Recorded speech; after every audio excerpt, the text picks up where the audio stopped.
With Nissan Postgame Live. Team coverage on the scene at Shea. Chris Cotter is there. Gary Apple is there. Ron Darling and Gary Cohen also on the scene. They join us now and set the scene for us, guys. Is it a party atmosphere or one of apprehension for Mets fans? I'll tell you what, Matt, 55,000 people are making their way into Shea Stadium right now. It only seems as though half of them are right around our broadcast location outside Gate A. They are loud. They are excited. It's the first postseason game for the Mets in 6 years, and they are jacked up and ready to go. Who knew that people had so much fun before the game? Boy, I wouldn't have played. I would have come out here and been a fan. You can hear them. It's electric, the atmosphere here, and I think it's going to be a really exciting ball game tonight. And, of course, the Mets, with all their question marks, still have one of the best lineups in baseball. No question about it. And, you know, it's a beautiful day here, which also contributes to the party atmosphere. It's around 80 degrees, not what you expect for the first week in October.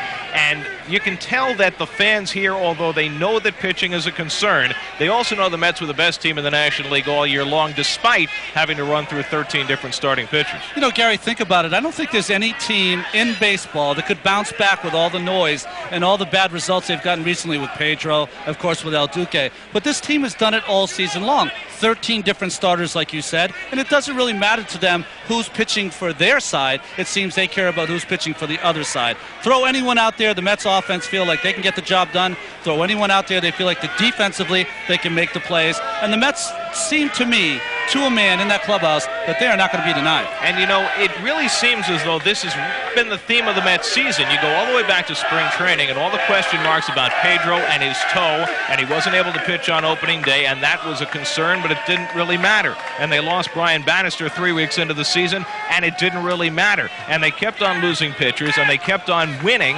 They won 97 games. So I think the fact that they've gone through this adversity all year has actually made them a stronger team and made them realize that even when they have problems on the edges, that the core of the team has remained whole. And frankly, it's their offense, it's their defense, and most importantly, their bullpen that's carried them all year. And I think, Gary, enough can't be said about their team chemistry. It seems like since El Duque and some other players have come over, they've really got into this shell where it's just them against the world. And I think whatever happens outside of that, they don't care. They know they're the best team in the National League, and they're going to try to prove it against the Dodgers here in this 5-game series. All right, talk a little bit about John Maine here. This is a great story. Besides a rotation in flux, here's a guy who comes over with Julio and the Chris Benson deal.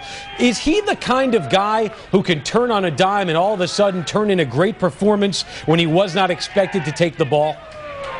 Well, he's already done that this year, and the funny thing is he did it subbing for El Duque against the Astros. He was put into the start on, about 90 minutes notice because the field was wet and they didn't want El Duque going out there with a wet field, and all he did was pitch a shutout. So we've already seen that John Maine can turn on a dime, but it is a little bit different with 55,000 in the house and the season on the line. You know, I do think if anyone can handle it, it's John Maine. A very intelligent kid. He's a very quiet kid. I mean, you watch him after he's won a game, he's the same if he lost a game. He really is an even-keel type young person. And I'll tell you, as far as his stuff is concerned, his right-handed high fastball should work very well against Garciaparra, should work very well against Jeff Kent, some of those other people in the lineup. But I do think against the Dodgers, I think John Maine, the most important thing he's going to have to deal with is Furcal and Lofton off the top. 69 stolen bases from these two. They wreak havoc, get on base. John Maine is not that quick to the plate, and he doesn't really give El Duque a lot of chance to throw out runners. So I think that's going to be a big key to the game. Now, the other thing about Maine that's been interesting has been the development of his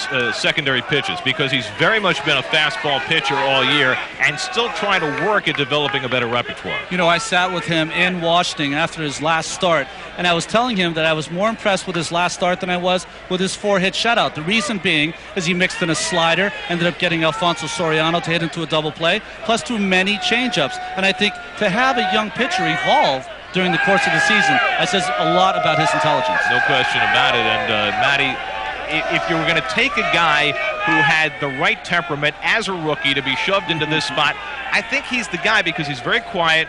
He seems to be very tough. Tom Glavine was saying about him here today, and the big key, I think, will be getting through that first inning. Yeah, that first inning is going to be key, and he's done it all season long.